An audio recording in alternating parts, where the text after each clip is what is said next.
Olá e bem-vindos a mais uma análise aprofundada. Somos da CarbonFi, o podcast da Carbon Business School. A escola de negócios do mercado de crédito de carbono e finanças regenerativas. E hoje o tema, olha, parece ter saído direto do mercado financeiro, mas na verdade o buraco é bem mais embaixo. A gente vai falar do recente rally nas ações da Alphabet, a empresa mãe do Google, e o que isso sinaliza sobre a guerra pela supremacia em inteligência artificial. Exato. Porque a nossa missão aqui é entender as peças se movendo nesse xadrez da tecnologia e principalmente como isso tudo afeta o Brasil, né? Afeta diretamente. Para destrinchar isso, a gente está se baseando numa análise da própria CarbonFi. Então vamos lá. O que parece ser só uma notícia de bolsa de valores é, na verdade, um marco que pode redefinir quem manda no futuro da IA. E o ponto de partida é fascinante, porque é um movimento que, assim, parece não fazer sentido nenhum à primeira vista. Qual? A Meta, que é dona do Facebook, do Instagram, Concorrente direta do Google em publicidade. feroz. Eles competem por cada dólar. E a Meta anunciou que vai usar os chips de IA do próprio Google. Uau! Isso fez o mercado, assim, explodir. E as ações do Google dispararam. A pergunta de $1 bilhão é: por quê? Exato, porque à primeira vista parece uma traição, né? A NVIDIA era, até então, a rainha absoluta desse baile, o único fornecedor de paz e picaretas na corrida do ouro da IA. Todo mundo, sem exceção, dependia das GPUs dela. E esse acordo entre Meta e Google parece a primeira rachadura séria nessa armadura. Será que a gente está vendo o começo do fim do reinado da NVIDIA? Olha, eu diria que é o fim do monopólio, não necessariamente o fim da NVIDIA. Certo. O que esse acordo valida é uma tese que o mercado já namorava com um certo ceticismo há anos, a da autossuficiência das Big Techs. Autossuficiência? É. A guerra da IA, no fundo, é uma guerra de infraestrutura, de hardware.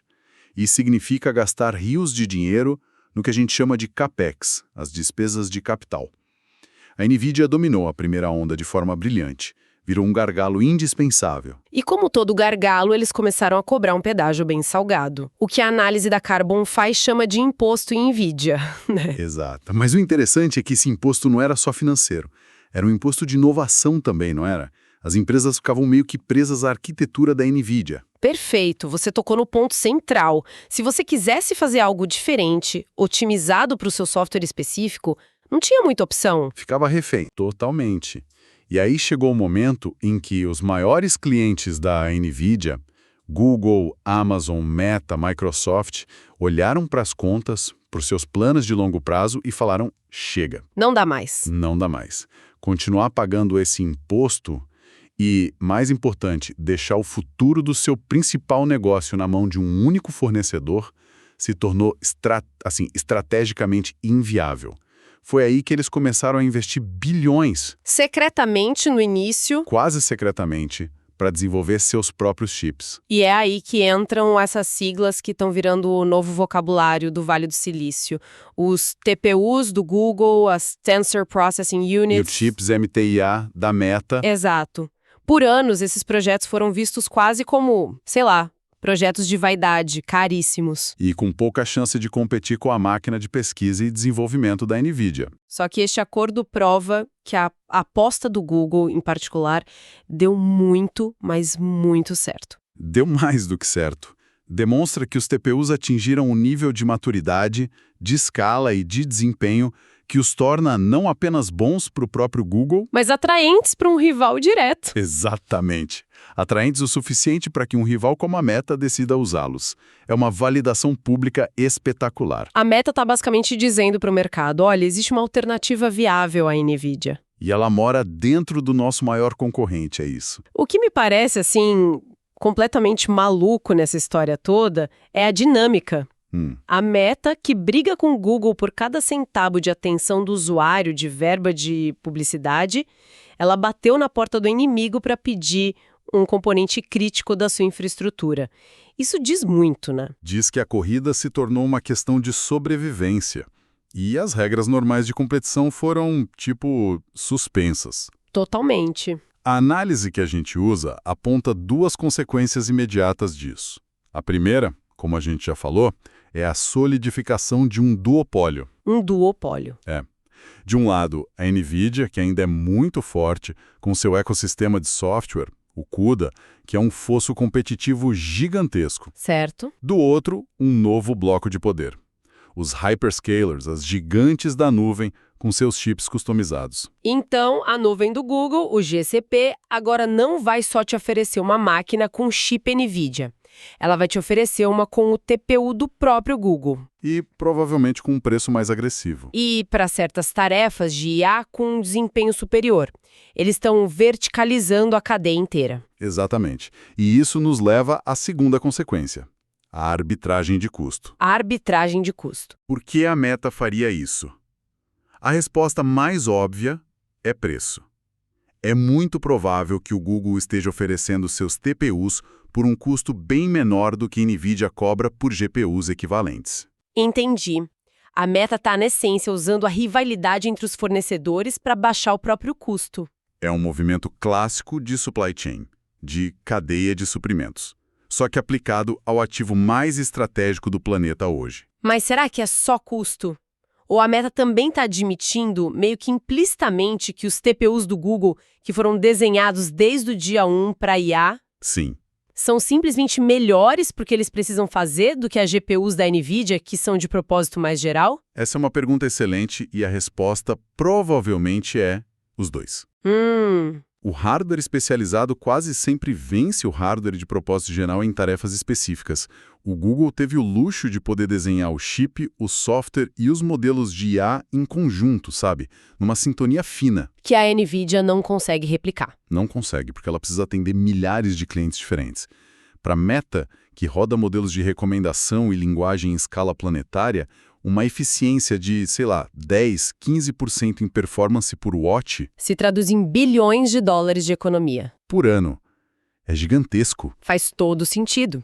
Então, para a Meta, a humilhação de ter que comprar tecnologia do rival é um preço pequeno a pagar pela sobrevivência e pela eficiência. E para o Google é a jogada de mestre. A cereja do bolo. A aposta de uma década em pesquisa e desenvolvimento não só lhes deu independência, como agora abriu uma nova e massiva fonte de receita. Vender infraestrutura para todo mundo. Inclusive para quem tenta destruí-los em outros mercados, é a consolidação de uma visão de longo prazo.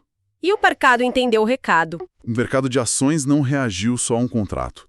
Reagiu ao reconhecimento de que o Google, que muitos davam como atrasado na corrida da IA generativa contra a OpenAI, na verdade estava jogando um jogo mais longo e mais fundamental. O jogo do controle da infraestrutura física. Exato. E essa briga de titãs lá em Palo Alto parece distante, mas o campo de batalha deles, na verdade, já chegou aqui no Brasil com força total, né? Com certeza. A análise dedica uma parte crucial a isso e o primeiro alerta é bem direto: o risco de exclusão tecnológica. O que isso quer dizer na prática? Quer dizer que o Brasil é um dos maiores mercados consumidores do mundo para essas plataformas, mas é completamente periférico na produção dessa tecnologia de base. A gente consome, mas não produz. Exato.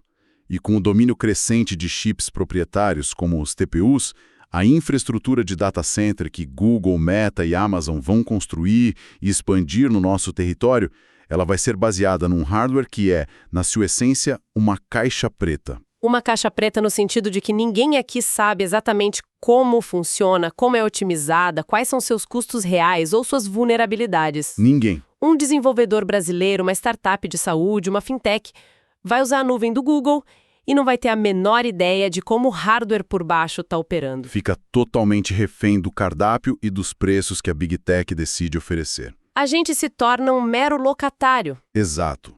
Um locatário de uma infraestrutura crítica sobre a qual você não tem nenhuma soberania. As decisões de arquitetura, de preço, de acesso, todas serão tomadas a milhares de quilômetros de distância. Com base nos interesses deles. Não necessariamente nos interesses do ecossistema de inovação brasileiro. Isso cria uma dependência estrutural que, a longo prazo, é perigosíssima. E a recomendação da fonte para lidar com isso é bem clara, né? O Brasil precisa, para ontem, investir em startups e P&D locais. Urgente. Para criar modelos de IA nativos em português, treinados com nossos dados para as nossas necessidades. A alternativa, segundo o texto, é ver a inovação local ser simplesmente sufocada. E faz sentido. Nenhuma startup brasileira consegue competir com o capex de 100 bilhões de dólares da Meta. É impossível. Impossível. E aí que entra o papel do Estado. Não como um construtor de chips, o que seria irrealista hoje, Certo. mas como um regulador inteligente e estratégico. E o segundo ponto da análise foca justamente no poder que o Brasil já tem em mãos, a LGPD, a Lei Geral de Proteção de Dados. Tá, mas como uma lei de privacidade de dados se conecta com essa guerra de hardware? A princípio, parecem coisas bem distintas. A conexão é estratégica. O rally das ações dá ao Google o capital e a confiança para investir massivamente em data centers no Brasil. Eles virão com tudo. Certo. O Brasil, por sua vez, pode usar a LGPD não apenas para proteger a privacidade do cidadão, mas como uma ferramenta de política industrial e de soberania. Como isso funcionaria na prática? A ideia é usar a LGPD para exigir que o conhecimento e a gestão dos dados brasileiros sejam localizados. Ah, entendi. Não basta só armazenar os dados aqui. É preciso garantir transparência sobre como os algoritmos são treinados com os dados da nossa população, da nossa agricultura, do nosso sistema de saúde. É ir além do armazenamento. É exigir que parte da inteligência derivada desses dados também seja desenvolvida e mantida localmente, talvez em parceria com universidades e centros de pesquisa brasileiros. E entendi. É usar nosso poder de mercado consumidor e nossa regulação como moeda de troca, para não sermos apenas um depósito de dados a serem processados em hardware estrangeiro. Exatamente. Mas isso não corre o risco de ser visto como protecionismo? Não poderia afastar esses investimentos que, afinal, também geram empregos, modernizam o país? É um risco, e a linha é tênue, mas a alternativa é a completa submissão tecnológica. Não se trata de fechar o mercado, mas de negociar os termos da integração. A Europa está fazendo exatamente isso com o GDPR e o AI Act. Eles entenderam o jogo. Entenderam que, se você não tem poder de produção de hardware, seu poder reside no controle do acesso ao mercado e aos dados. O Brasil tem um dos maiores mercados digitais do mundo. Esse é o nosso principal ativo na negociação. Então, não temos como competir na fabricação de chips no curto prazo, isso é um fato. Fato. Mas temos os dados e temos a lei. A combinação desses dois fatores é a nossa principal alavanca. É a única jogada realista e estratégica que temos. Então, para amarrar tudo isso, aquele movimento aparentemente isolado nas ações do Google foi, na verdade, o som do chão tectônico da indústria de tecnologia se movendo. Foi um terremoto silencioso. Foi o mercado finalmente reconhecendo que o Google, que parecia ter perdido o bonde da IA generativa, estava, na verdade, vencendo uma guerra muito mais silenciosa e importante. A guerra pelo controle da infraestrutura física. Exatamente. A posse dos melhores algoritmos é crucial, mas a posse do hardware mais eficiente, mais barato e mais escalável para rodar esses algoritmos. É o que define o verdadeiro poder no século XXI. É a nova hegemonia. E o que o mercado validou com aquele rally foi que o Google construiu um fosso quase intransponível nesse quesito. E para nós, aqui no Brasil, a conclusão da análise é um chamado à ação. Sim, é um alerta. O país precisa se posicionar de forma estratégica e rápida. O objetivo é garantir que nosso mercado e principalmente nossos dados sejam integrados de forma justa nesse novo ecossistema. Que será dominado por um clube fechadíssimo. Fechadíssimo, de gigantes com hardware proprietário. A era de ser um espectador passivo acabou porque os custos de não fazer nada se tornaram altos demais. A discussão toda se focou na batalha entre os titãs. Google, Meta, Nvidia, Amazon, mas à medida que esse novo duopólio de hardware se solidifica, o que acontece com todos os outros? Boa pergunta. Com os inovadores menores, as startups brilhantes, as universidades, os pesquisadores que não têm orçamentos de bilhões de dólares para desenhar e fabricar os próprios chips. É a pergunta de $1 trilhão. A IA prometia democratizar a inovação, mas talvez esteja, ironicamente, construindo os muros mais altos que o mundo da tecnologia já viu.